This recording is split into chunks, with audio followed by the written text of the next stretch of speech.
Bonjour à chacun et chacune.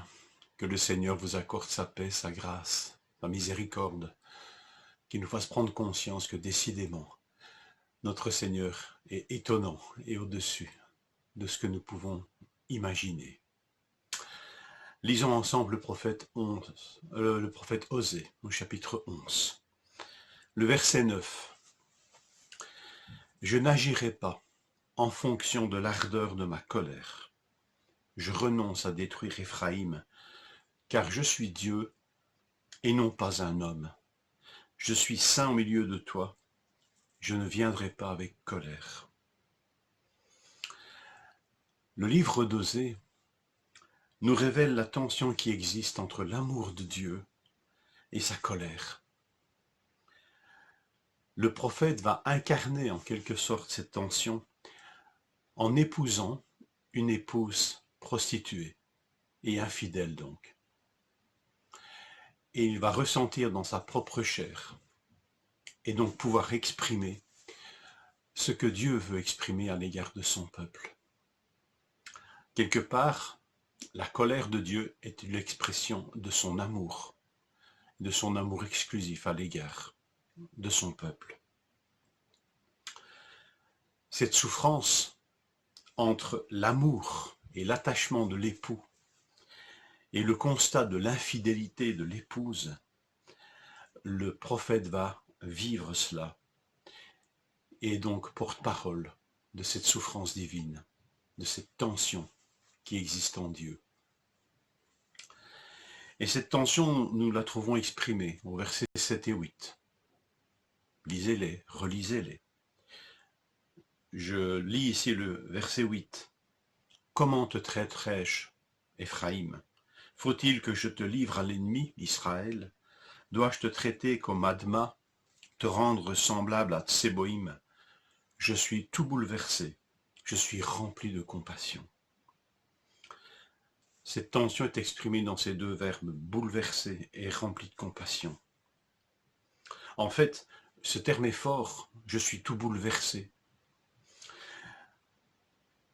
En fait, le Seigneur ici est en train de parler d'Adma et de Tseboïm. Ce sont des villes qui furent détruites avec Sodome et Gomorrhe. Et je lis ceci dans le livre du Deutéronome, chapitre 29, versets 23-22, selon votre traduction. À la vue du soufre, du sel, de l'embrasement de toute la contrée, où il n'y aura ni semence ni produit, ni aucune herbe qui croisse, comme au bouleversement de Sodome, de Gomorrhe, d'Adma et de Tseboïm, que l'Éternel détruisit dans sa colère et dans sa fureur. Détruisit, que l'Éternel détruisit. Nous trouvons c'est le même verbe qui est traduit par « je suis tout bouleversé ». Le Seigneur, dans sa colère, détruisit ces villes. Et le Seigneur endosse ce sentiment ou nous l'exprime. Le Seigneur est bouleversé dans cette tension qui existe entre son amour et sa juste colère. Mais Dieu n'est pas un homme. Et Dieu n'est pas prisonnier de cette tension insupportable, comme un homme l'est. Un homme ne pourrait que se livrer à la colère. Mais Dieu, lui, va pouvoir non seulement concilier colère et compassion, mais aussi guérir et rétablir. Et le verset nous dit à la fin, « Ils suivront l'Éternel ». Alors Dieu, comment s'y prendra-t-il, lui? Là où l'homme ne serait capable que d'exprimer la colère. Une colère juste dans un sens, mais destructrice. Le verset 1. Quand Israël était jeune, je l'aimais, et j'ai appelé mon fils hors d'Égypte. Ce fils aimé, Éphraïm, Israël, objet de tout l'amour de Dieu, et cause de toutes ses souffrances à cause de son infidélité, sera sauvé par un autre fils. Je lis ceci dans Matthieu 2, 14. Joseph, le père de Jésus, se leva, prit de nuit le petit enfant et sa mère, et se retira en Égypte. Il y resta jusqu'à la mort d'Hérode, afin que s'accomplisse ce que le Seigneur avait annoncé par le prophète. J'ai appelé mon fils hors d'Égypte.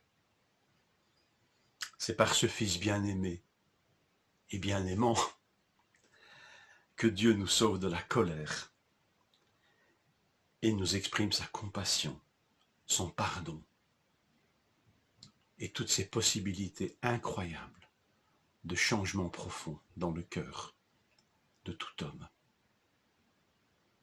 Bénissons Dieu. Il n'est pas un homme pour s'abandonner à une colère destructrice. Béni soit-il de ce qu'il nous a envoyé, ce Fils bien-aimé. Que cette pensée nous nourrisse à l'entame de cette semaine. Une bonne journée.